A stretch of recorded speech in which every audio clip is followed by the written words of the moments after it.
wa na wotwetwe mu ne ehia yedi nkomo enen so odomfo adom yen ama ya san abehia mu bio ye ne wo san abedi nkomo bio e de afa wapomuden ho enyumakuo bi na aso ya sinema yetena sese ya yetimi di stay healthy dwumadie no ebrewo multi credit savings and loans limited banki wenye mfi aduonu nsia eniema awoye no edoso pa menu bedi multi credit eho enkommo ebusafo kaibie ne tie we nso so St Thomas Eye Hospital ehon so yehwe ani ewa ahojo ene nkran menu bedi St Thomas eho nkomo Tony Sack Electronics Property Electronics to papa preko ono nso eso yasne eme di dwumadie ebrel BOG Alternative Clinic me see diabetes emfa ho ne baabi a eduru yama wo nto aduru hu nanso so ye de aduane ebema sugar no aba fom kra ama pane ana woda so ne ne nyina eso ate enye obi na beka wankasa na doctor for nipo beka cho se di aba fom pa enti aduro na woda so no jai nanum sanyumakoi ane aboafo bi ena awie oma beso yasene a ye de stay healthy dwumadie no ebrew na ye ne wabedi nkomo last week me share wo bo say hu bible anu mani age tina me hu bible na masomo no ye live e Kessben TV Kessben 93.3 Facebook ena fe YouTube ye free fancy ena ebe first Sunday say dia na mpa bona no odin enti wa hwe ya mo so obebas bu wana time ko refi class say amansa akonya ba ko ntina so nche program foforo na san dura e wo se o makwan nenso so ne edi kan bo no minim se nyame namu ebe yen senche ni bebre e de ama me ne wo emienu last week ye started be pediatric infectious diseases na ekwa akoye se back to school we back to school nyame ya adomo a last week ebi mo ko kwata enu Tuesday Wednesday there na the final batch na omoko start school me kire basic no crèche primary SS4 ne dia feina omo be ko enkoda ne so nkomo no eni edi ye nru omo ko university ni mu eti me hia obo se ene ye besan abetena se ni asan abedu ho nkomo bio a doctor fo adwuma ye eden e ma omo ari a doctor fo omo ye ade pa chese mo hihye ne ma bi witimi bebom na plan na nya ase nti wo nya understanding wife da bia no no kunu benya problem as a doctor's wife di enti na make us ya hihye bibia nke ne doctor Adebi ebeba nanso so ye hia na opiku meboa se ne ho ye piku nti ye hia na opiku so nkoda ye beka ho asem ya ebi na enti apo ya san do o ma be no agya ho se me koye ncheche wenti mrepa mu no ye be friend phone so na ya ma na ba be join ye nanso ne member ba ko last week on ne buy no nyame adom on de we nya emergency nti ono e wa ha say Dr. Kingsley Hato enso e wa ha doctor a pediatrician waje ntete ye say doctor wo hwe nkoda o ze mo akwa bibi aboko de pa chonyame ado na wuti enyum bi enyum no me so e me de pa o on say e de pa o e de pa on say some songs no they speak to your spirit exactly enyum bi o kasa kire wo honhom enti enu sa ye nsua to ye tie o da hwa na wo soki na ewura wo honhom mu sa enye easy o nyame nhira o nyame som de e ya na e de pa quick one doctor ye mo de last week ye ni nyina atofa na ye nhwa ade de ehia me pa etie for sa wo be kai a enkoda na ye wo mo a entempa na ya predware wo mo no ne ntosi ate agu wo mo ho no se wantie bia doctor ebo ne tofa doctor yenko yo enti me de akonya ebe mefa akonya hu achia wetie for ne omo hwe ne na wo wiase amano ne na ena meda Dr. Adebi ena Department of Child Health so say omo atumi atun sa frame se membe gina omo anan mu na ye ne tie for disa nkomoy mechanic as last week ye hwe nkra totofe na omo call basic ne ya JSS foforo ye nyane ntiase se nkra no ye wo omo na no etomre pie pese adware omo but echeche na research atre say usually ye wo omo sa ade na line omo skin ho no is supposed to be protective against infection. Emrepe no ye pray and ho dware omo a sa barrier no etimi breaki. And e breaki so en na ma kwan ma emmoamoa no cautious skin no mo e manifest as near friend in tools no Okay.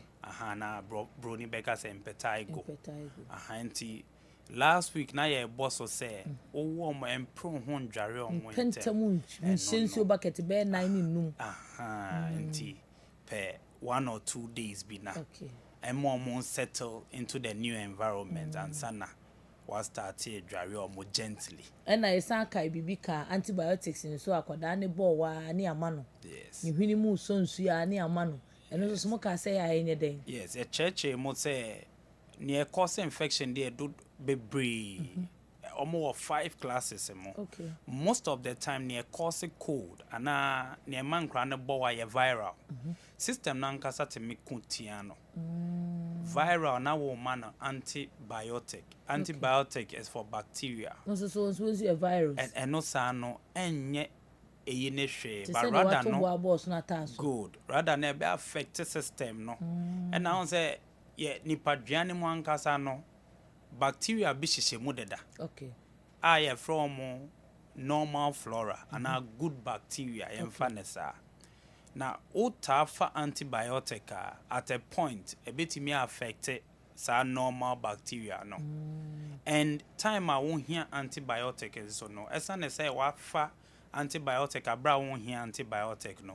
And my body na Adwoa ne resistant to antibiotic no. Why tare? Why is a benta? Or pedi obabo na kuno. Why bawe wo kan bibia enye yi. Yeah. Okay. Any science so ka say dru bre bi asese e makwan na efi sheda konkoda ne mu. Omo sheda nya infection ho de epimiu kakrebi because na ye was bibia friend hygiene hypothesis enkra omonya asthma sometimes as you a fin calm papa internal system no who if for the first time a react and overreact. Okay. There's a theory like that. So a chronic dia grow or form na. Yes, it's good so be born no buy. But Brony Becker said too much of everything is bad. Oh yen excessively so na. So me manage them in person or better na form. Every time what dear pese obi abeso we akra na wo she glass na ye mefi kra nkwa na obi okra mfa ne ba kra nto fo ma na wi obi kra say doctor me mfa ne nkwa nyesa obeje yare afri obi ho but last week ye mehwe na ofie good last week kan ne ma motiase ye say uko school no oje ada na damfo ne yare kakra na damfo no so je ne de kakra omo exchange na asrafo na e wo system ne mo no next time unhu sa agents now because we hun in a milder form than no any alien man good obe identify no na on na acquaintance so okay but say you new to him obe bo na ye de exam to year into to pasco so we solve that as a to amount and they don't so be solving easily but we meeting for the first time o break akra and you do back school say ye be a parents baby ye ka last week or ye banker or ye adwuma wo office nti akra na 6 months or dey go school 1 month 2 months bi na akra no ho ye share so enya infection and em man nko bi oni em man atena fie bi ko school no akote yare and na wutu fo se ye man nko meka say akra no ho ton na man nko school ne back and again ye the measures it to ho say hand washing teachers in be supervise am and cry wash your hand e be reduce the frequency of cold no as for cold no as akra ni na asrafo na won body mu nyi no body ni betimi cold no at a point in time okay but preko pe person man experience cold ne kra dia no sometimes o ha no okay nti akoda when nya infection bia ya bone ho baya nti when nya infection bia no nam na o kosa watimi atwa ne nkoda abremu enya mfie nsia edrube 8 years at that time we take charge of the health na emoa hunu sometimes as make no ade ne ba fresh sana entina so this is where immunization and vaccination also comes in okay so immunization no is a where some infections na ebi wa ya fa omo ho part bi and ebi wa we've killed them. Okay. Now there are two systems for the body to recognize. So ebi woha enkrano have not really manifested infection no. And on signs and symptoms of infection no, but akra na agi vaccination. Okay. Until 8 years, no be infection, but the body will still be able to fight it. But across non immunization, and on so infection beyond shed a hand, or no son or share yare bisana. I know ya demano kakra. Okay. Tom Pino, that's when we come in with Indrodrono and all manner of It things. basically, Yansha say the most common infectious diseases are a young quada, a bine dear him.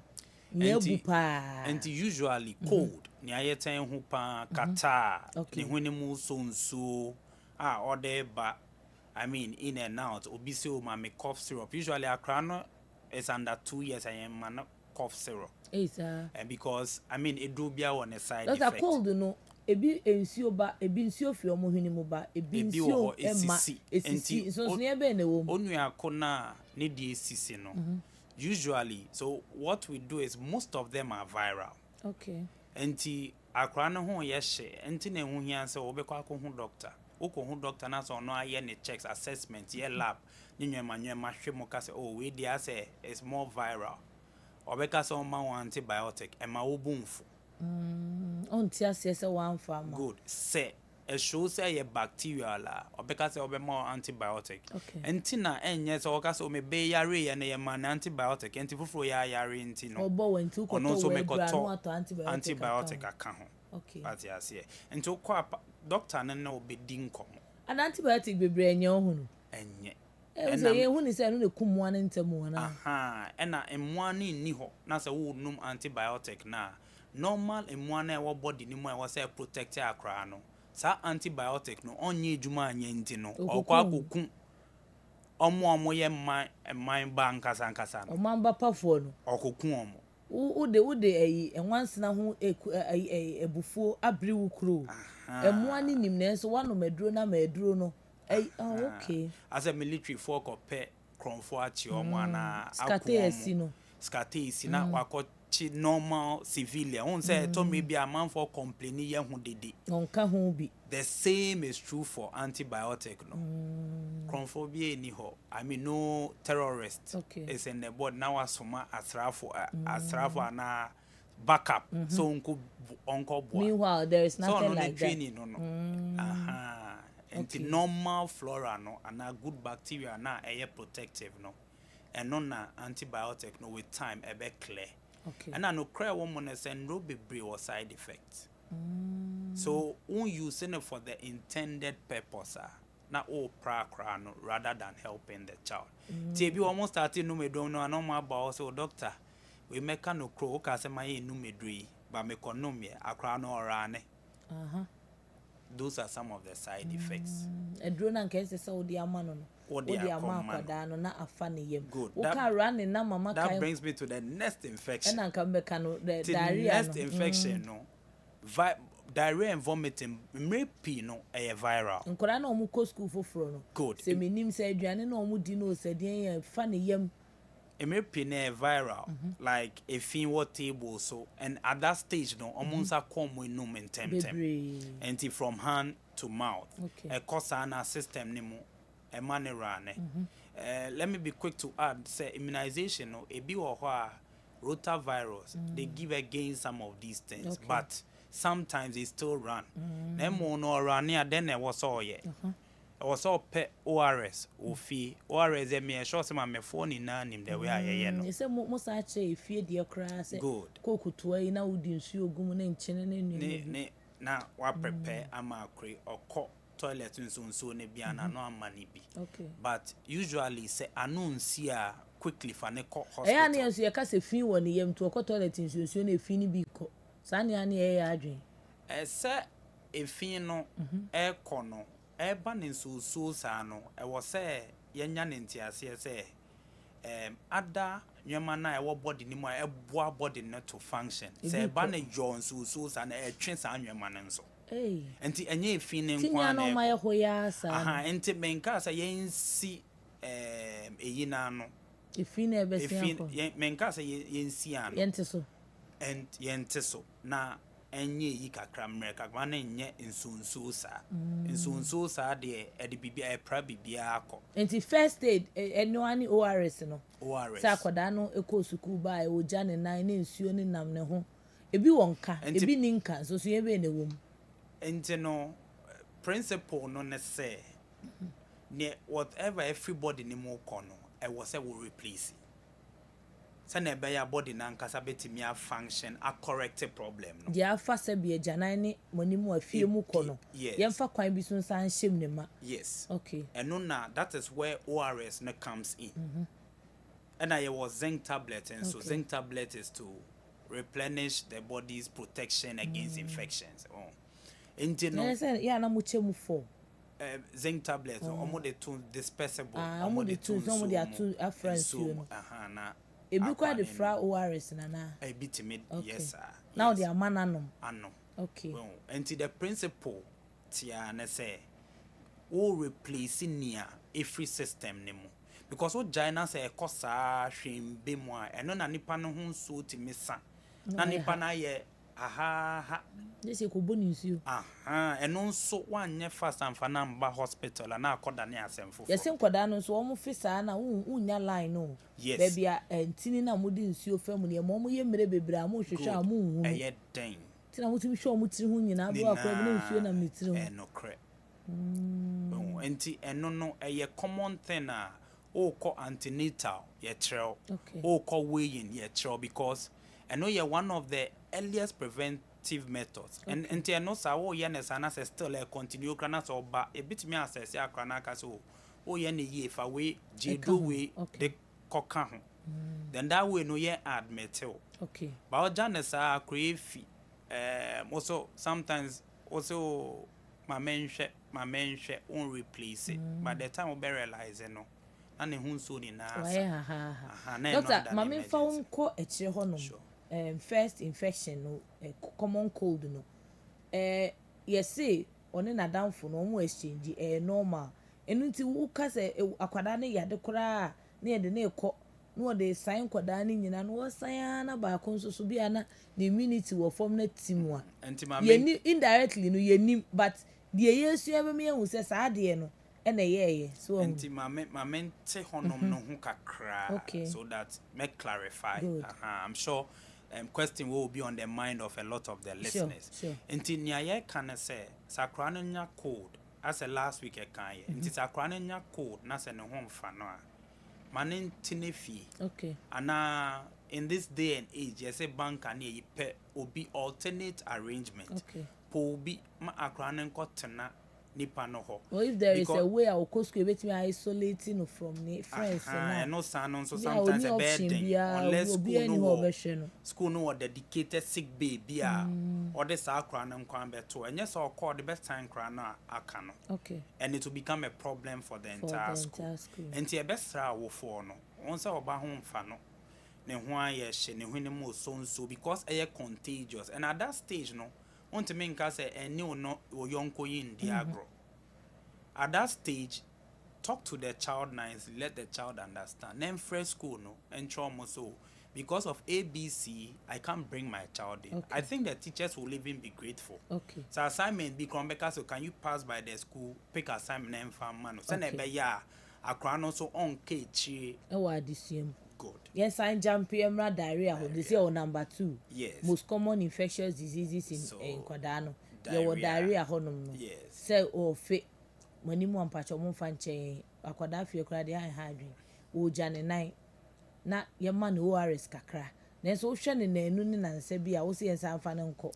Hospital say anon sia quickly fane ana akra na yemre ana o fit baby o de man bi o fit ntina ne mu a yes it's an indication say quickly manembra hospital Dr. Diarrhea nko na ma akwada eja ne nan san say be efe yeah so diarrhea no is a description of near AC no process na e cause so na e friend diarrhea but diarrhea can happen in other conditions.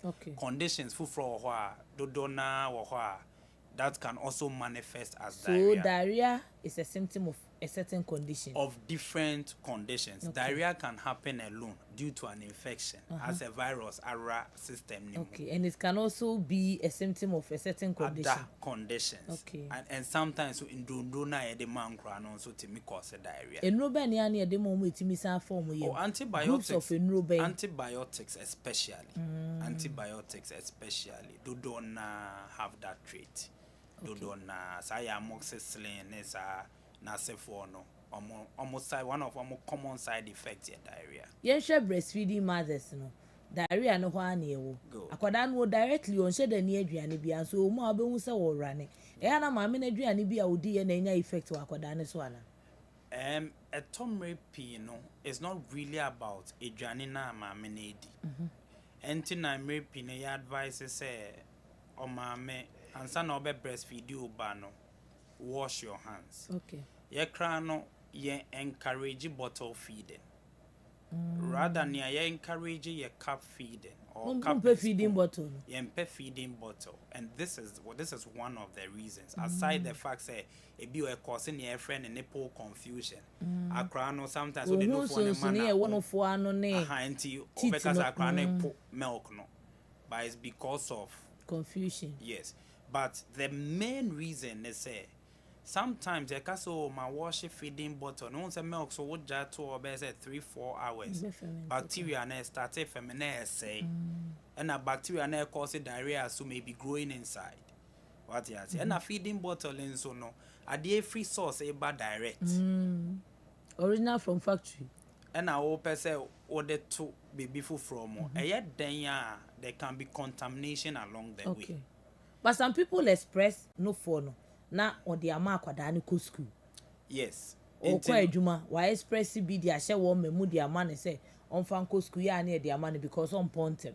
And in Mrepi, when America say is ideal say if so now one of the things we're advocating for is companies should have breastfeeding corners. Okay. For some of these this week in so me who article be I will be so advocate say maternity leave should be extended to 4 months. So that mothers will have ample time to feed their kids. Yes. And only any 6 breakfast, say exclusive breastfeeding. We say 6 months. Say, abino. I mean, check. But some more won't tend them to make you. Now, who be a cotton few, a fibia, and then few me be a wow. Yeah, so you busuni me, you know, as I cotton a few fast. A production back of them. So I'm sure some more formulated policies. No, almost Nasia, Nasa, almost way. I mean, the productive time loss. Can we work at home? COVID has taught us a lot of things. Working from home. Can we work at home? Is it possible to balance? Almost to say stress on your money in Nana say, possible some betting me. I am sure said they'll start doing that. But this is one of the ways that will help or prevent something like diarrhea. Okay. And again, most importantly, my men ansana obe fakra and crown. Wash your hands. Okay. Because in Krano sometimes offer months or so at the accounting. And India by this time India also so be more and the phone, for instance, carries a lot of debt. Oh really? A lot because okita phone no at any place. Sebi sometimes when we go to do number 2, we forget phone, to use you are having the phone on the number 2. And the what's the you know contam a fine free ho. Then or the abeso akra animo or the asono fuemo or introduce it. Like I can know a think a cry is good. Okay. And no phone a crowd a man or no. Say if think a crow crabby. Introduced to the yes. Okay. Because I have heard diarrhea. Yeah, sure we know a bit hobby now you're pushing company like Niayeka say or diarrhea crown before time and toes at all. And also a infection a tabu skin infections would do a tabu bomb. So one of them is in tooth now another one is near your friend a ringworm. Ringworm a background on round I don't know their crown. I don't need any cacarere, so nim cacarere. I say the toe trimu. Yes. Once and now honey ringworm. The producer swapper cacarere. I don't know I catch him. The ringworm at me affect any part of the body. And depending on the part of body I affect and also it didn't higher the man. And then also the length of treatment treatment to me ranging from 4 to 8 weeks. crave fade enti no say onsa akra no wo sa ringworm and any skin infection to anamo fa ne bra hospital na fa ne clinic mo say say ya dia e bro mo so a on be refer no to any dermatologist that can handle those situations, because sometimes skin infections no the treatment yakakra enti e was a wo for no so nya abotre ni doctors be catch omo bia no omundi so na omonye yene Dr. Kingsley hato na edi nkomo no mienu ba ye beko akofo enkrato na afi ye ba ni asan abeto so na maybe phone line system ama won atimi abamu, because last week me won say questions edo so bebre mamu pa na me producer alert me say 4 months maternity leave na eka women NDC for policies manifestos na omoka say niam omoka say ombeye no eka ho bi nti eno nem so obi kai omo say many bo headline so but seriously man kind ena o chemu say eno ne ma ye kai omo say na anu bi amoba no mo ka say but said ye wo ka say production hours no se ekeka ni nyina bom na ebeboa because for the eni nua ni 6 ena nka mo mprema ye 6 ne preko na ene nipa no tena fie ma ne no fo wie ube hu aso ye ma 6 na beka say o jai no fo no ntini ne hu ni di ti say wa house observe ne na ekeka ko nsem bebre, but in all things na you say the kind policy makers no be we yi niema bebre ansa na etimi aba doctor yen koye ni mu kakra omo mo peko SS omo mbe ko university wakọ foforo okoshia foforo wo ho obi okro nim se ani obi eda mpa ba akoso obi on so a oda asebe osno obi ho no mu a sebe manimu a nsuo kakra fi eniema bebre omo soro ho ne so no ho nsem te say enti omo nso no some of the common infections at me home omonso catarrh, cold, cough no and pneumonia and then so to me okay in those age group. Those are what can pneumonia mama kai pneumonia fana say either na di pneumonia ba not fana say anti pneumonia simply is lung na anya infection mwa lung nemo. And it is not necessarily about say what the fan say. I'm from Marco. I was saying say be a fan no circulating more no more. That can be an explanation. What that fan moonting pneumonia. And your fan like you are saying be a fan and a circulating finama. But near Dana o there muno. Okay. And importantly no. Say dynamo is spacious and windows or home come aerated. Cross ventilation. It's supposed to reduce the risks of some of these infections that are airborne. Okay. Pneumonia or TB minimum tree. Samawa. Yes, and also and for this age asthma crotwa. Yes. Asthma there is more or less maybe is genetic into no. Oh, okay. But it also has to do with the lungs. It has to do with the lungs. And we may not necessarily put it under infectious but non so and this age group no, especially more dormitory mo. And some schools don't say regulation between a room, between a room. As I want him say students patches. I'm all for patch. Yes, and I mean sometimes I know the school authorities try, baby or high bromoso. Yeah, to say senior house master and but not boys are scattered. But these are some of the reasons why sa imrai be or almost in schools anymore. Because almost overcrowding, no. Because overcrowding was now say the place is not well aerated. Now say obi was this in some one be. Now say obowai is spreading in the environment. And to be all be ultimate pick. And at that time we immune system back from kit to ABR. Not just say yare no. Yare be a trauma now boy room. A boy room. Now the person will also be suffering. And this is one of the conditions may affect because of sometimes the large numbers in the dormitory. They used to sleep alone in the house. Yes. And they say wako baby and padomona no muda boom. Yes. And again, something like they exchanging handkerchiefs. they exchanging ebi mu things kura together. to me exchange Andes o. Yes. Nti infection And so no, a bit me cause the various skin infections. Okay. On say ka ringworm who asem ebi or hon so ye lice infestation and no I don't know the name of it. Secondary school, one of the most Adriana. common things. Yes. Adrie. Yes. Obet teteno ho. Now, Adiane ni nam no no. one as a more bin in Exactly.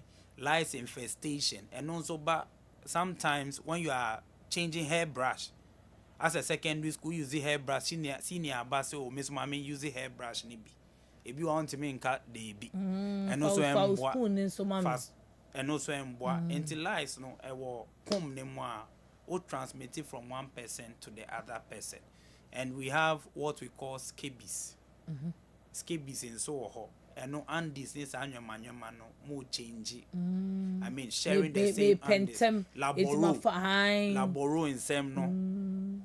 Someone money na to me. Lege, unim lege. Uskuma de we not this uniform ne near men nyina ma partinge. So sanwe mano say one sini ye and hatane we na say for those organisms to go na say also start to use here. It can cause problems. Okay.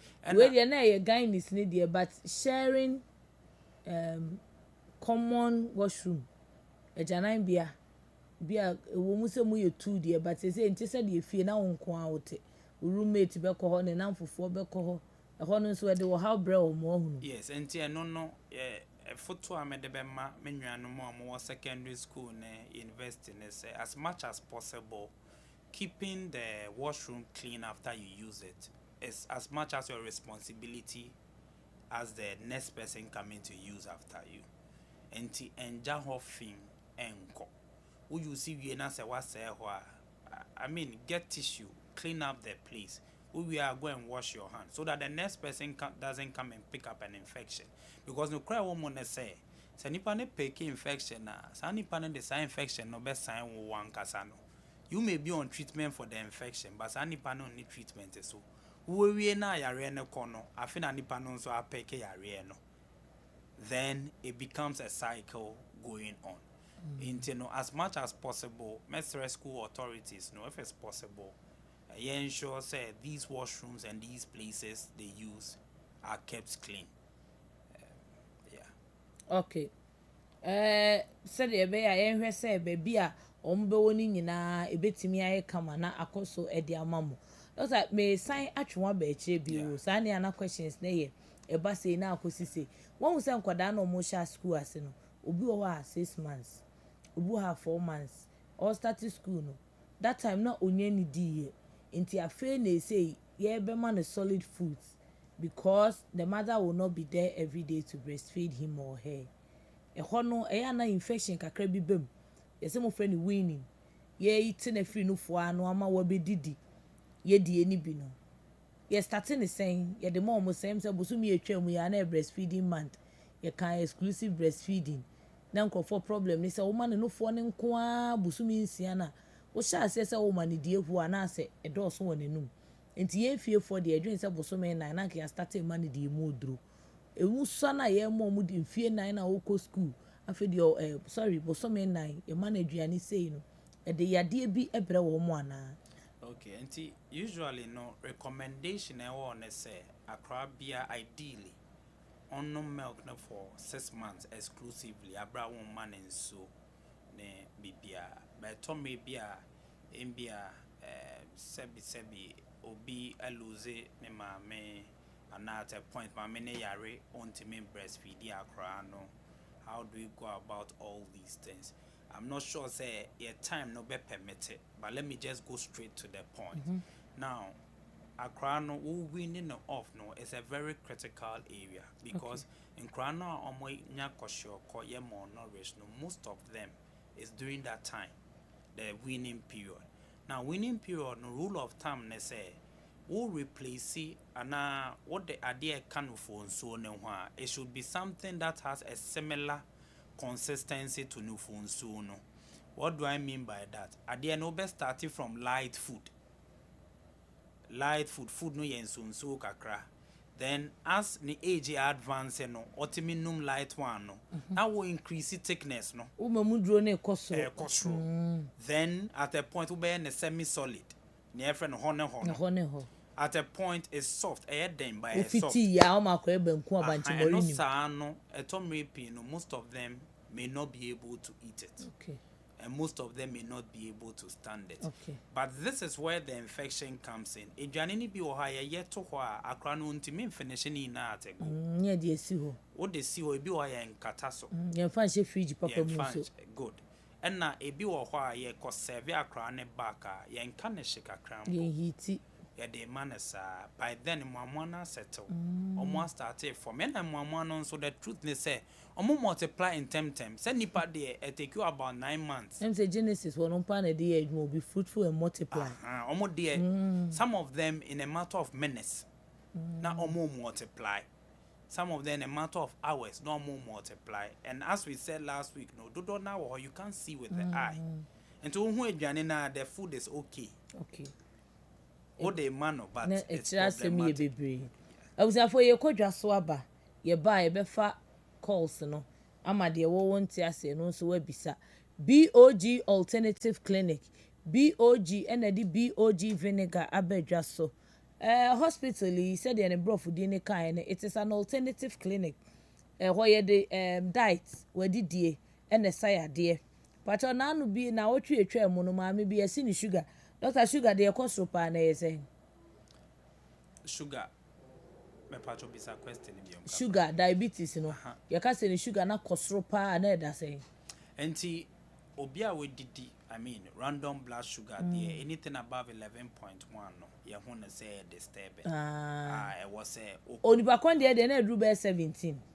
Na kwa chire but oba BOG alternative clinic no Dr. Edmond Arthur ene ne nkrofo ekire ne de obedie de ode beye bibia na wakeka bom na aboa no ama sese no eniema nyina atimi akoso BOG alternative clinic ye wo tek he ya ye ni Eija hotel annex ene hwe animu MTF na chi ho no mo a fridge ada kosi memneda anopa no nso pepepe ne ahya ase ye adwuma wo de bra na ye ni wuni nkomo say ye diabetes ulcer yem kro na ye wo oba BOG alternative clinic ani ubedi nkomo say wie onsanka BOG vinegar pebi fakakra bi gu nsuo mu nanom ne bebie wuntininim ama bibia aye kama e de amaw me ba cho ni pedua wo kanea eniwaniwa enti wo we say wani nya na wo hye de nhuna de yi a me say signature obi betimi assign akọ use ka ma ye ma should say pam bomodia ne ko St Thomas Eye Hospital ye wo Kumasi ahojo ye ne afsa ene wo dankoro mu se wo bomodia na udu St Thomas Eye Hospital a awusiafo yade ahodo bia eye wani ene ma na wo hunu ni yie wani na aye me hwe me baabi cataract ete ene esi wani so busumi we childhood cancer month almost abako ni bi omoye brofudin di esi nkoda ye ni su doctor retinoblastoma esi nkoda na ni so na hu nsem se bebre no dia na ye be ye kokoram nanso sa akoda wota de ne ko ne ye hwe nani na bibia woso bia ye hu se bibi ba a doctor fo be hu ni yesi na wo de na e konso a na me kanfo St Thomas Eye Hospital ene dia mawo Kumasi ha de we Champoma Towers ye ne ahojo Absa Bank na wodan kromu Oasis of Love Church enso so ewo ye benkum so pe ahojo kwan so na making your numbers near 05372115531 and 0537179426. Multi Credit Savings and Loans Limited. What for your nasementia loan? And ye diaba. What for your nasa de ebo ni peninti amani titles. Your friend is sementia. Sementia. What for your nasementia loan? Sa loan way abama womwa. Hey, so u save you a multi credit.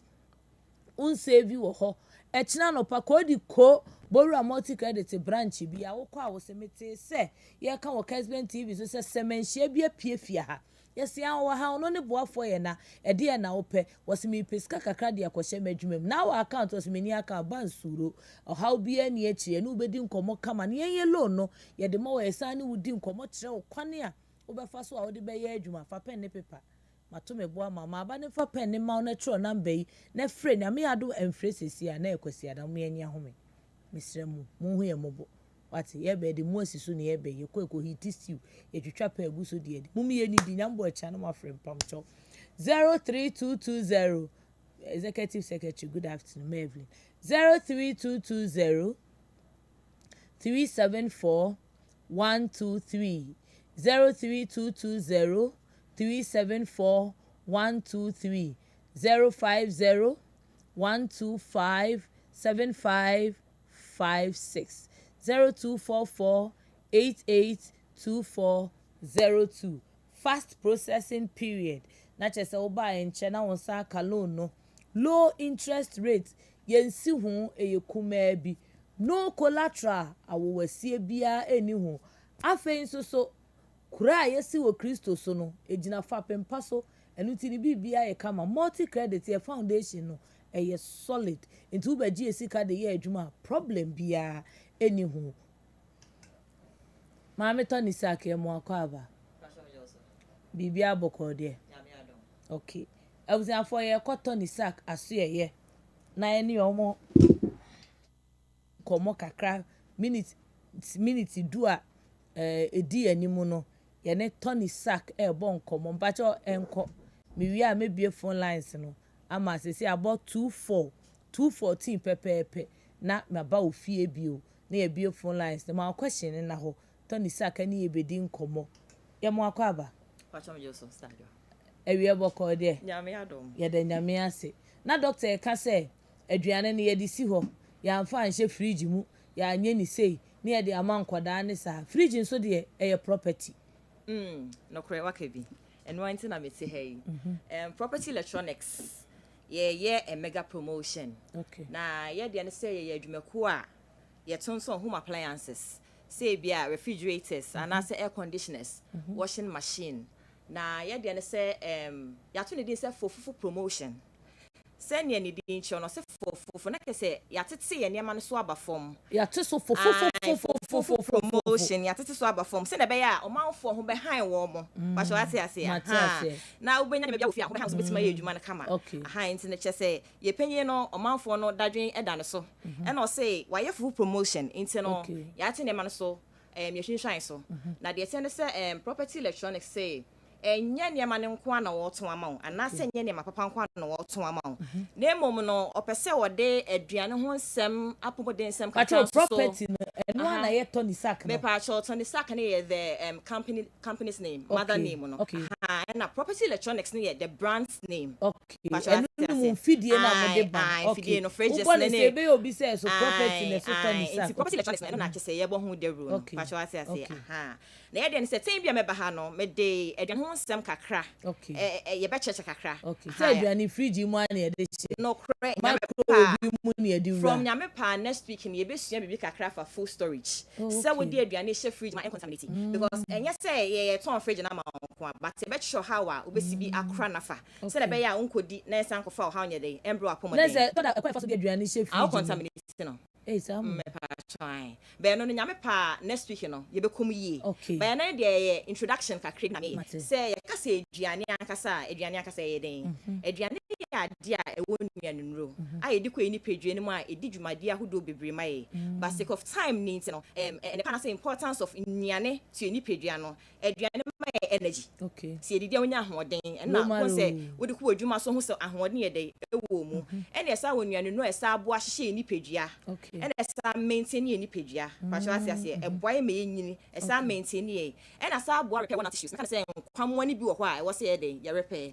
ebo so nuane sa abo ye for magazine Pacho David. Yen for my tailor. Pacho David. This would aduane pa. David. Yes, no. And aduane sa boy ho ban e free enyarewa ho. Enti na aduane no importance na e de menyi aduane eno no. Na the essence say kase healthy eating na. Na kase would a balanced variety of nutritious food and drinks. 5 star system. I say balanced food. Na kase the essence say ye try ye ni hwe ya sitini mu a. Se na say aduane na ye di na na ese ko fa how ye dey. Abro ya pomoden no. It's property electronics. Yes ye ton papa ma no. Na ye sa no kasa fa wa pomoden ho se na be ya bibia be wie. Na aduane ni so di aya wo jabi. Uja bin so awudi ko she free. No cre. Ni na kwani a ofa so awudi she mu no. Okay. Yampa next week full storage no. Ye be cheche ni na em e wa. But person ka manfo ne say opawa na say agina yen ketenkete na ye sifa ye didie mu no. Etimi nya nsunsuan so e wo yapomoden so. Nti e wo se ye hye ne so. Na me de metimi aka ne say bia wo apomoden ho hawo. Ana say woni hawo kra na empempi no. Ubetimi etu na mo akọ hospital. Yo one na yate so mo wasa animdie mu ubetimi na wakasa fa wadidim. Kwane no nkasa ebebo apomoden. Se na ebe ya nkofo hawo bia yede embro ho. Eti na mefa sa akonya we so na nka me de enema ye tonson. Yemra fofo promo no. Because here me pa me baba ko bright. Bright Adwoa Kyerewaa. So woni ge bi nya ntokwa ma ge na ko boni TV. Ge na ko ne dem mo de edi ahwehwe ni TV mabo no. Eti o penye ma foforo. Matiase. Get no call for the microwave. Only microwave. Matiase. Fufu promo ya bay. Property electronics ya ho ma no. Ya tell say fufu promotion no send any din. Me yakwa se me hira se bio. They say ya tete so anase ya hwehwane prices ne so aba form a. They say wa kwa yo pe bia benya bia to. Ene ma benia. Eno na me de ba betu dwa. Okay. Me pa cho your refrigerators. Refrigerators your types. Me pa se meto me bo asna me chechi. Okay. Your tabletop. Say bia school ni a wo pe portable refrigerator bia ko school. And also one office now pay portable refrigerator bisa no. Tabletops me pa cho you obi wo ho no mo benya bi wo property electronics. Yes wo double deckers. No almost to dey na freezer no wo so. Freezer bro sign. Freezer no was sure. And I say refrigerator compartment no form. E to dan so freezer ni form. Na refrigerator compartment no akọ sure. Until was that types ni bo ho. Yes, our history screen so when your friend a Bible, your friend a side by side refrigerator. And say we be able say freezer no half and now refrigerator compartments and so e half. Yes, our chest freezers e honom. And no from 86 liters to 1000 liters. When no from chest freezers. Chest freezer na da so no. And no say when ni tie back. Yes, our the tin double no eso ho na make say your sizes limit me goni na ha from 86 liters to 1000 liters cold store ubenya bi si fie de waduane na ubenya bi property electronics but they didn't put on your munto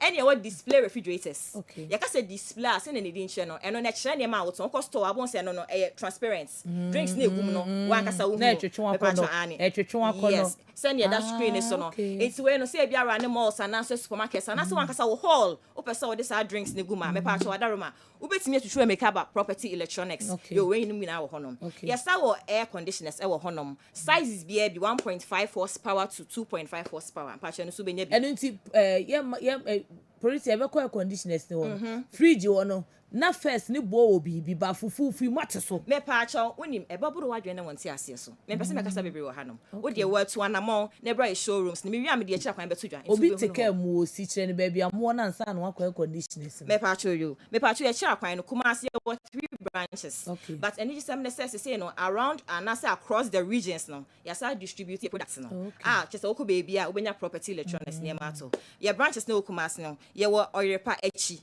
behind Oyerepa TV. Me patch your numbers na me di sudwa no 0204. Papa na oboda ro ne be mo boa. Papa dia here. Papa ya oboda ro. Yem so ben kakra. Oben kakra. Okay.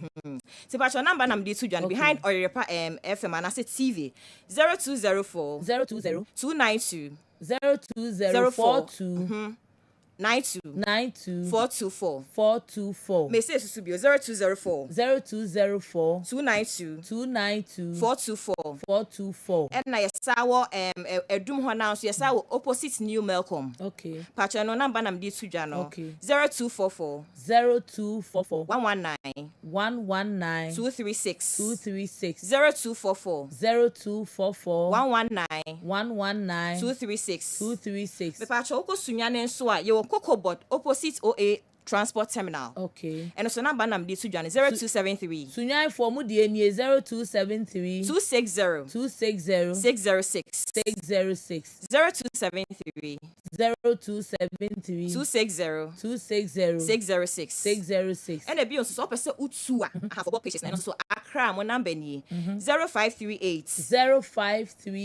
231 686 na so one cry now person utu a number na 0538 231 686 kuma asen so person utu a number na mde tudwa no 0508 108 337 0508 0508 108 108 337 337. But America na chese fridge na. Ya shasia dada. Me ba. Metimi abeto fridge ni bi. No kwasem. Ya te so. No kwasem. For full promo. No kwasem. Me ba. Before and after bo ho ana. Me pa cho say Sanka ye 1 CD. But for yeah, full into the original price ne bo ho. Na dey atie free so say na be hu difference no. Pa cho what say Eti me be adum. Wo free oyerepa ho ba. E ba no sane na chi na e kwa. Ya no papa bi kura gina hope. Me pa cho no kre. Wa chi re bi so ho no mo sa. E ho na property electronics property wo ho. Na Melcom so dey no ho. New Melcom. Me pa cho ane. Opposite wo no ma. No dey say wo wura dan no na. Me ba ho no mo a. Wo benya bi ato. Menya fridge. No kwasem. And also menya air conditioners and so. Me pa cho no so ho. Okay. Your TV, televisions, all inches, sizes ni na benya. Bright so more TV. And e ba ceiling ye wan keto an so ho, your microwave wo honom. Your ceiling fan e wo honom. Okay. Your kettles e wo honom. Sini na wo ba, wo benya bibia to. Enti school for ya say university for ya o mo be koi. No kwasem. O pe fridge kakra keto. Wo benya bia to. Fufu promo. Ya te so. Enko ba bia. Ya te so. Boru atoni sack. Property electronics na kwaji bi wo ho. O pe blender kakra e bi si ho. Ni na e bi wo ho. Toaster. Ni na e bi wo ho. Oh. Simpa cho adaro ma betimi aba. Chere baby amu oni bi o. Me pa cho ye wo Kumasi ye wo Oyerepa echi. Okay. Behind Oyerepa FM. Okay. Numbers no 0204 292 424. And yes, our opposite New Melcom.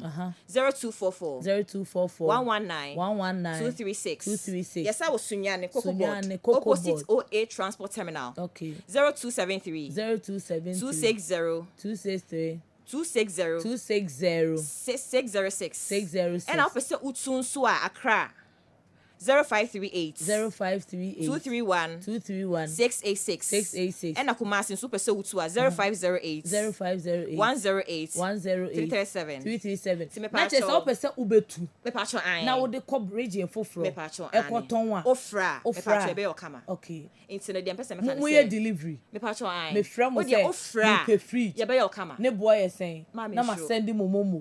Na mo the fridge na brem. Oh okay. Pacho what you say? Ebusia for property electronics to papa preko. Me das ye no na ka. Papa. Me das. Ye used to be. Nya agro ni edi. Multi credit ye no ma ye adwuma. Ye share say ye save and win promo ye no ma ye adwuma pa. And na ye customers nso a ye demo ne ma ni bi ma wo no. Obi a meka nkire ye say okoye no from 19 years edi be si sa abre no. Obi a meka say we nya problem. Ye bre na so.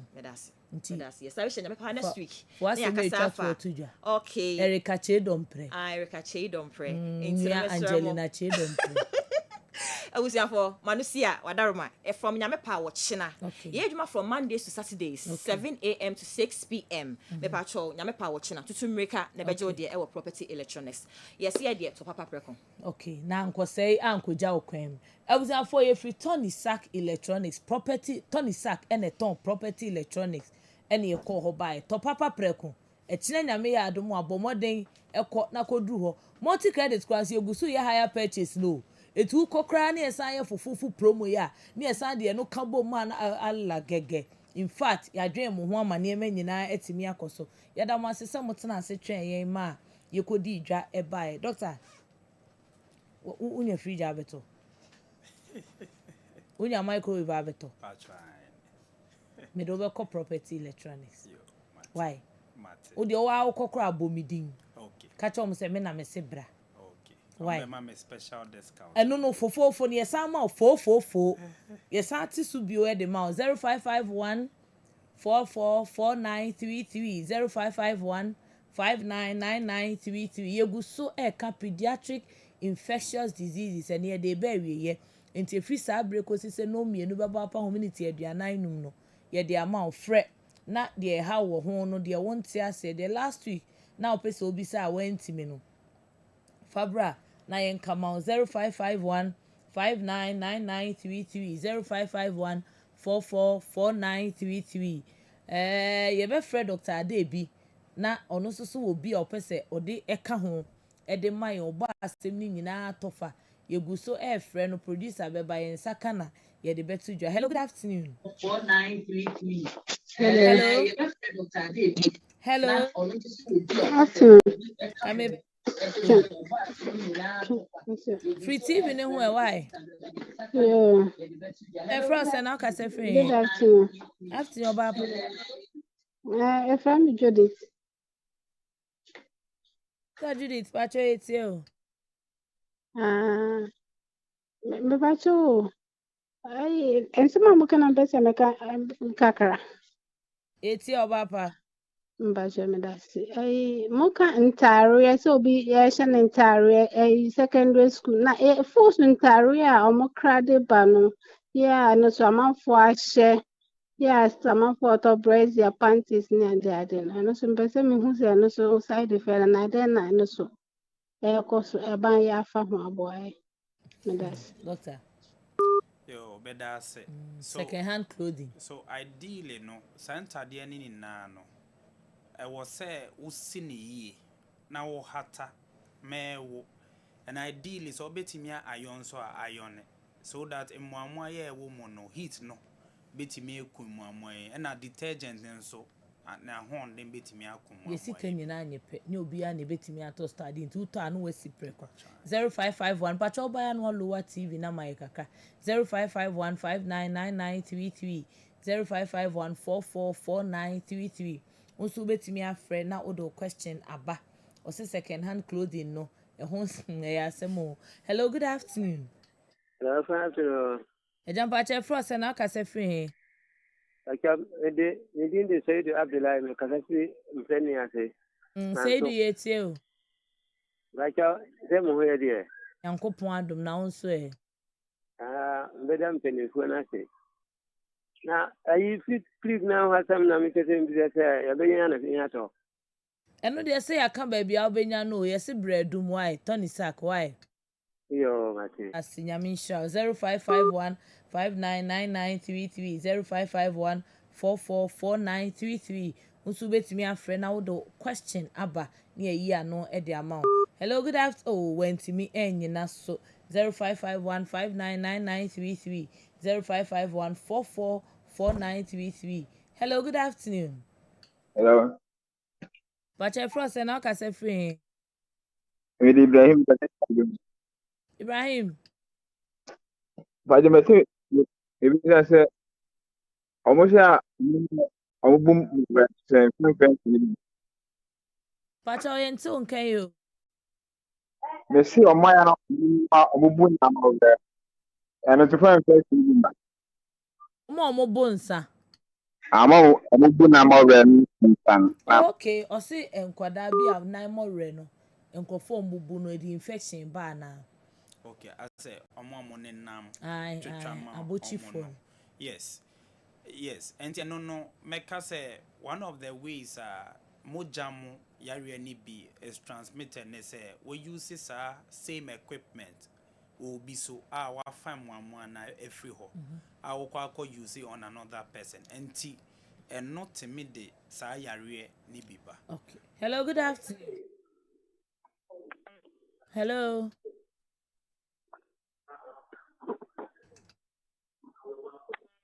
Hello. Wentimi enyina so 0551 599933. Hello, good afternoon. Hello, good afternoon. Pacha Frost and aka say free. The Bacha FM, Richard. Very cheating. The Bacha, multi California. There be or high Kessben. What can I say? Multi credit for. I was a lot of fun. Ai nyame adom o wo henfa. Me was a clopon. Sɛ kropon. Wa sɛ kropon ye o branch e wo ho. Bo ye branch na e ben wo no ne kɔ ho ye no bedi nkomo. Why? Got you. Inshallah. 0551599933 0551444933.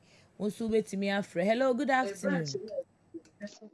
Good afternoon. Pacha Frost and aka say free. Pacha family that Casa free victim. Yetio. Pacha more after 3 years. Now, Pacha every month the when you couldn't so when you him friends to Ayana I had dry. And another doctor came and said, and there was a regarding the hospital, which means every month it be I am in the hospital. But when was the last time I want kasa unya cold? Me ankasa de ache. O yere nso e. Onzo ache. We me no kasa O man panyimfo ne nso e. Acha me baye ba akope.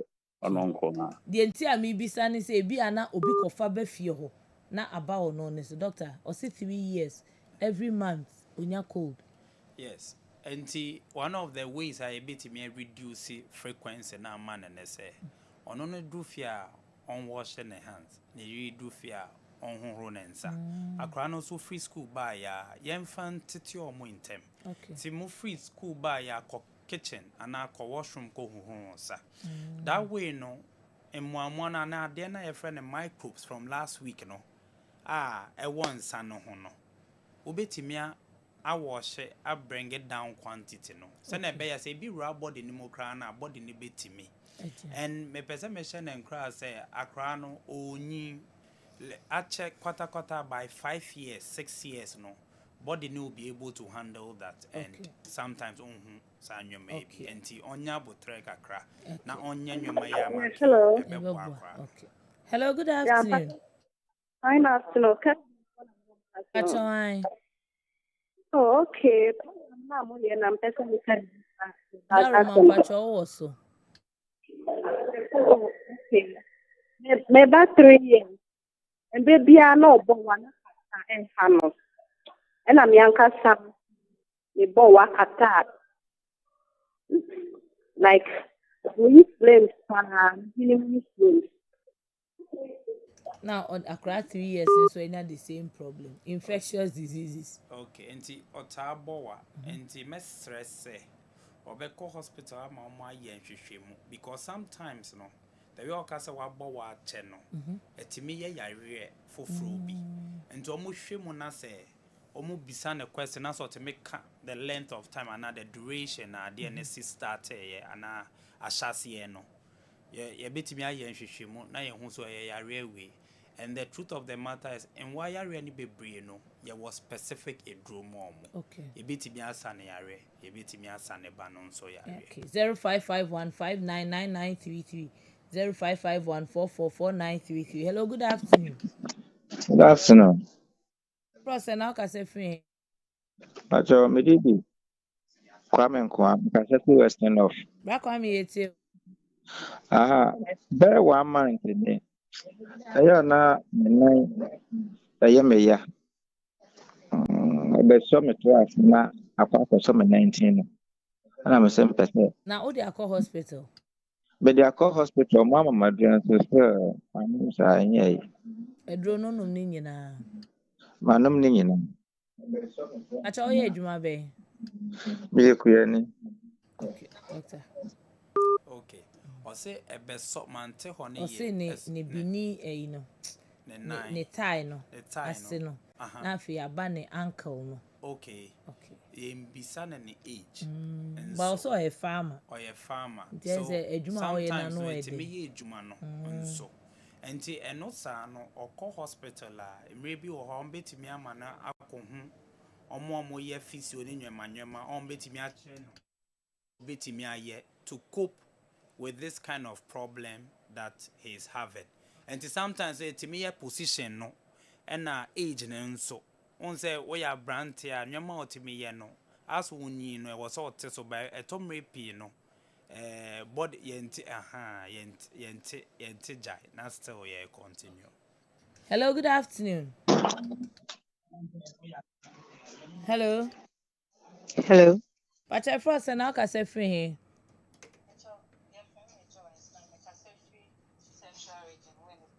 Star Joyce here too. So me bisa say na say obi nso eya operation in blood regularly na eya nso ahomachi ne throat ke kan pa what could be the cause O tai etwi ne se to aso so o ma na ne minimu keka no. yes ne minimu ke and anytime bi obetwi ne si bi obetwi ne tetema so bi a blood So when you feel say 34 years.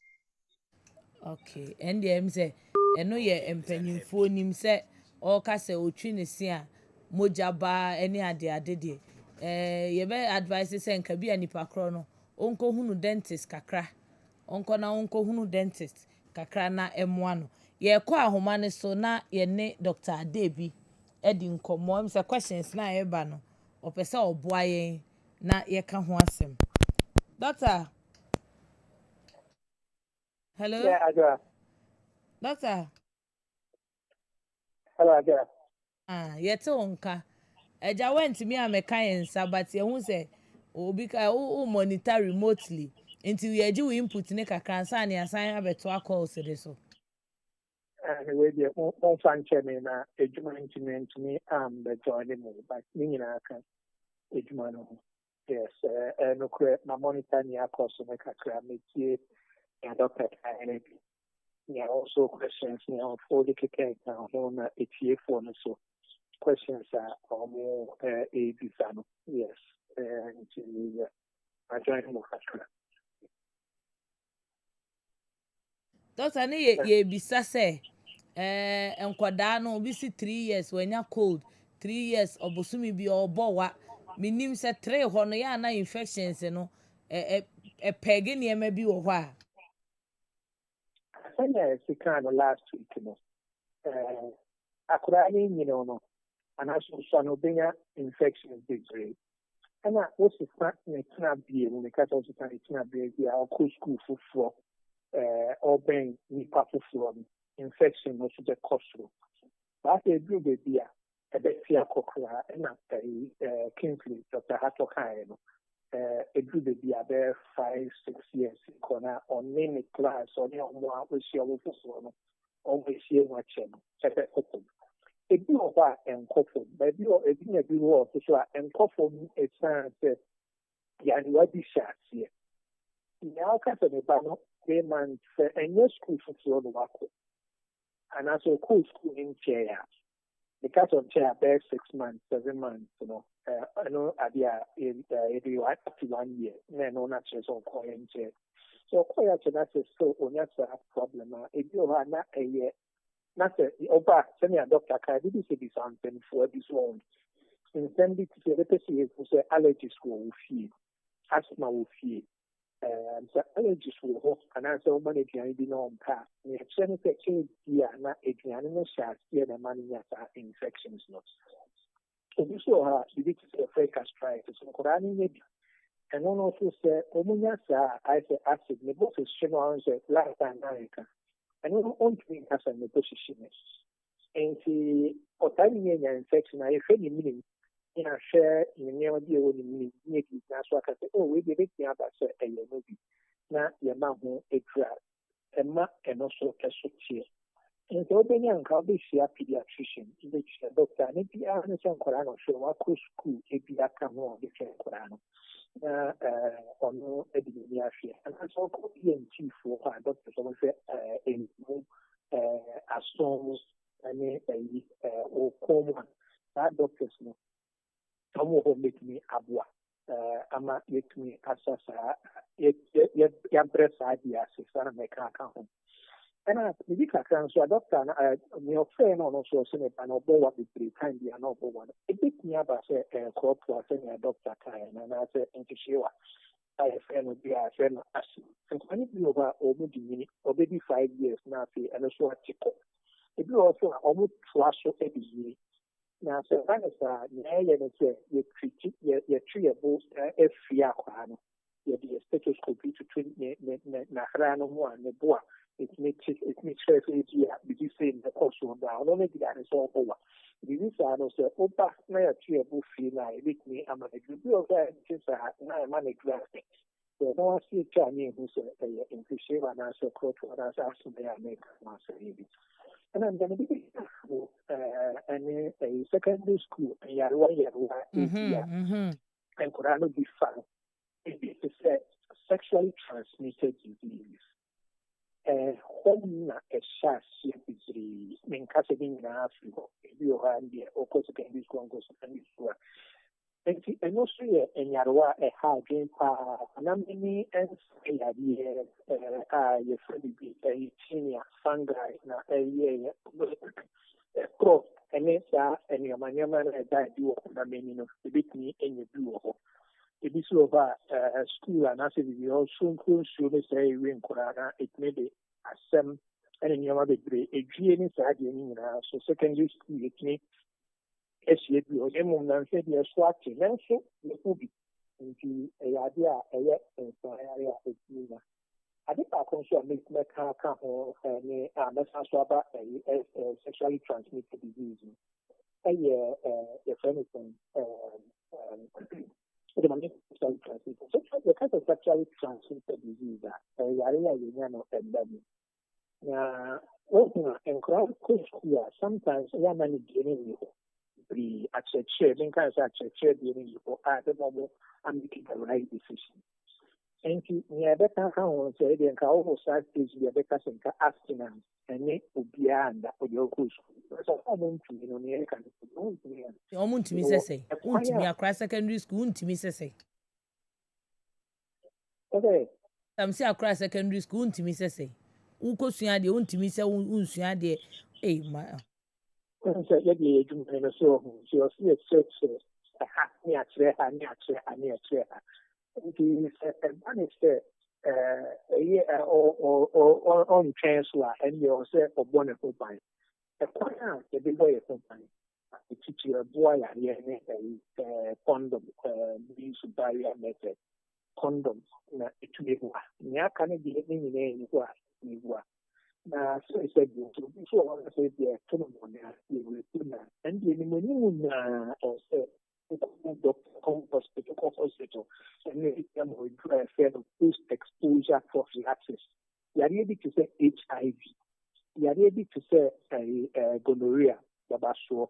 Your money in a area syphilis, area and the Mushanko, and them. Yes, some Koran so school for almost the great photo in a more far would be succeeded. And so, who do you know it comes with responsibility? I also want to have a responsibility in so the Cocotti Arabia and the HIV, I say, a good so, I think that Ghana would be before in South Africa or Southern Africa or Libya. All the body eliminate HIV, but Ghana that's so that's so HIV. A corner that's so 20.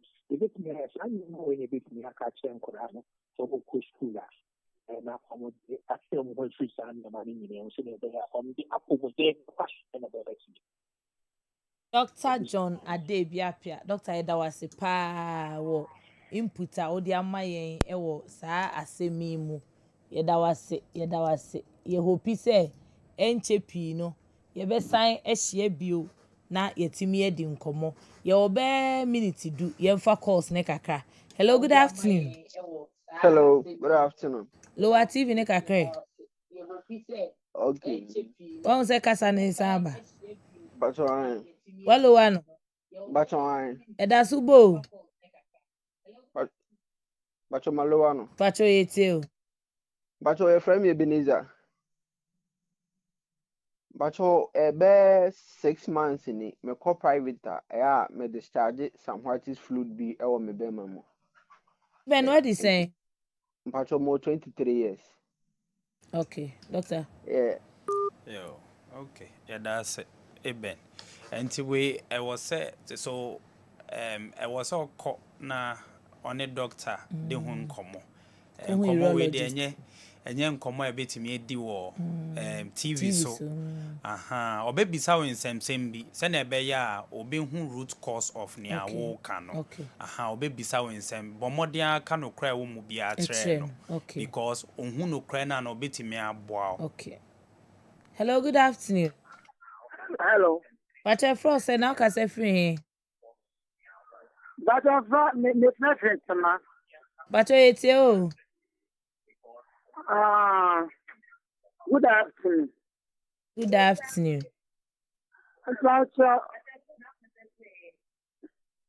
me friend ma. Lower TV no why? Pacho, any times, Meda, not mentioning women, yes, you ask me. It's no, How asthma? I'm for number one now, blame. But all asthma. Many asthma. But when you feel say,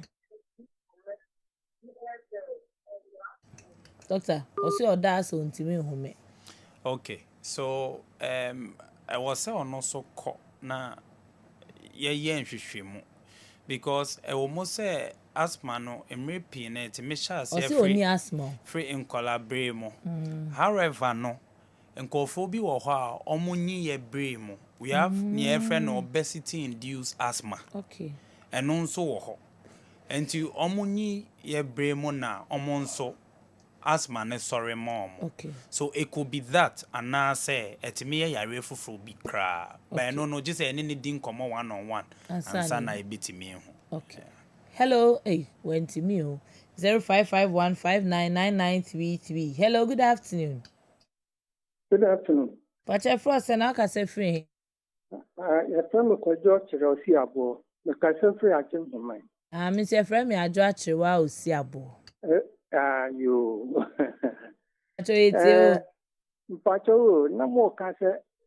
Some more, more Koran for fra. My Narino. Nana for no one Narana, and I said, okay. That's ultimately so for foul one. I said, someone I am Franco. Okay. Doctor. Enti enjare omo. Se ye wo mo enimenim ho a ye pepa omo ho. Enti ofi omo minimum a ye pepa no se na be ya awondi no. Enti omo pepa na omo ahye no ho ntoma na omo akata no. Ye no nsuo sie enware no fa sapontwi no. Emrepi no omo wo na omo de ne to ma me no so. Skin to skin contact. Now I breastfeeding within the first 30 minutes to 1 hour. Eno ehu hia sa no so na eba at that area no. A containing emwamwa omotime boa system no. Okay. So that milk na yes a yellow na nkofo bi to twen no eboa akra no apomeden pa. The nurse for no ndware omo pepa omo. Okay. Hello, good afternoon. Good afternoon. Ache Frost and aka say free. Your friend me Chumesi, me kasa free asante mampo. Ache Chumesi etio. Me pass me mo family no. Almost every month. Omo di dia no fa omo so omo ya afi sa ntini. Omo mfie say. Back on 10 years na back on 6 years. Na ya mo di we. Okay. Enti as a doctor they be boss last week and also boss so see I said to me be a janni bi o ha ya the man kra na e mom bo so hye reflux. One a reflux bro ne friend a reflux. One either so some mom say adwane no mundi. And now the mom on beka so dada mama MSMF. Enti it could be one of the things contributing to near all kano. But say go so koso sa na mesre say onko hospital na yeni nindi nkomonhwe nia eko. Okay. Hello, good afternoon. Pacho, good afternoon. Pacho Frost and aka say free. Me didn't be dying on because free the quiet. I will dine na it's you. I am me yasa. Nana Pacho when you feel say 16 years. And I won't know parasa. The ye be I know what we saying. Marry You know what we saying. And I'm marrying you. I dear Nancy, I dear Sam, we say. Hey, now him say no painkillers be breast or kidneys.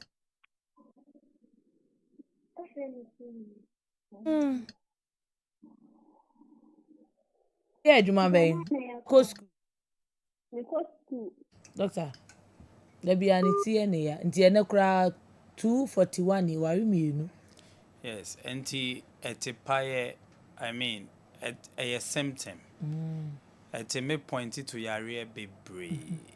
Mbia na nini mbia ohia glasses. Okay. Mbia ebi ohon so mbia bibi adwemu I mean bibi na esi wa adwene mu. Enti eba na so hu doctor depending on enkomo na ye ne bedi no. Ko enkomo na ye ne etiefo di no most of the time eboa pa direct ye to near Hanipano. And to be say no, mean to mean bombitimon say, we nay, and just a cool doctor. Aha, you need ding commo, you need ding commo, depending on response or the bema no. And also the better lab, be to confirm near ye journal. And to mesreno, to pay the serious issue. Into ombo no homo de Antoine more, clinic be a beno. And in be ding commo kama, ni woman, so ye be my name. Okay. Dr. Enfa, last caller, not Yampon. Hello, Good afternoon. Afternoon. Last caller, first and I can say free. Yes, my name is Thomas, and I'm from Krofrom. Where are you calling from? Krofrom. Oh, from Tree. No, I just came there last month. Oh, okay. Then we are listening to you. Please, I've been having cold for the past 1 month. I've taken necessary rest, but still. Pain. Which part of your body? I said cold. You said cold. Okay. How old are you? I'm 23. Do you cough? No. Okay. Have you taken any medication? Yeah, cold relief. Okay. And you know, code for the past 1 month they are I know it. Aha. Na na ye go so kase e do no number say 1 2 3 days. That's a still hon towa. Kohunu doctor. Yes. Omokromo tro go so now as part of advertisement regulations ne policies no. Yeah, forces say omon trust and be ya man for beba because as okay ya no yare be say 3 4 aba ma adwem but just a minute din commo feda assumptions na me hu because e ba na sana say phone so ni panic sana so kono because so as a doctor you onim nimdia na oni nimdia na say doctor yambo ame but oba na say ni odin commo na say ye fifio mo and now we check you or cabro me reply in the bro or we check you. I'm saying that cold for 1 month is a long time. Okay. And that's why on the prescriptions or on the medications they put it there that if symptoms still persist after 3 days, consult your doctor. So I'll plead with you to consult any doctor. So that they'll do further investigations. For all you know, they may ask you to go and see the ENT people, check ear, nose and throat. So that they can investigate. Yes, they can investigate you further. It may be your sinuses or any of those things. Okay. Then they can be able to treat you appropriately. Doctor, the bro for assembly nyina tofa.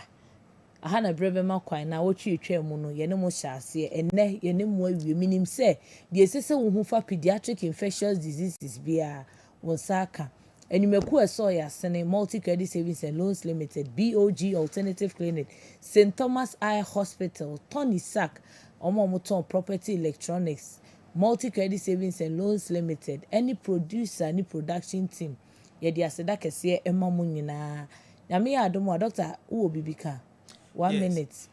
As a man maybe frey say ya ne home so te yantimi antini age. Heart failure. Wakoma failure na embo papa and also to make cause. Yes, also a cardiologist in it. Symptoms of heart failure. I did chesa wakoma battery no theaton. Yes. Okay. So at the end of the day no, obi here as a doctor be assess no. Okay. In more detail. And nana wo frey no will reply ni into yes throw. Okay. Or doctor. And I message so say omo ko school ni na say won't take vaccination, especially omo ko secondary school university. Her B vaccine wo ho. Aba. Her B vaccine wo ho. And also sexually transmitted as well. Okay. Until on fire message say awo for no monhwe na on ko cervical cancer dey. Yeah, and also aba enti message moma omonkofa so that together we can beat down these infectious diseases. Midin de Adwoa Kyerewaa odomdom ye na wotwe se ne ye besan ahia bio me sorry na Tony e de commentary papa ato aso e de amo.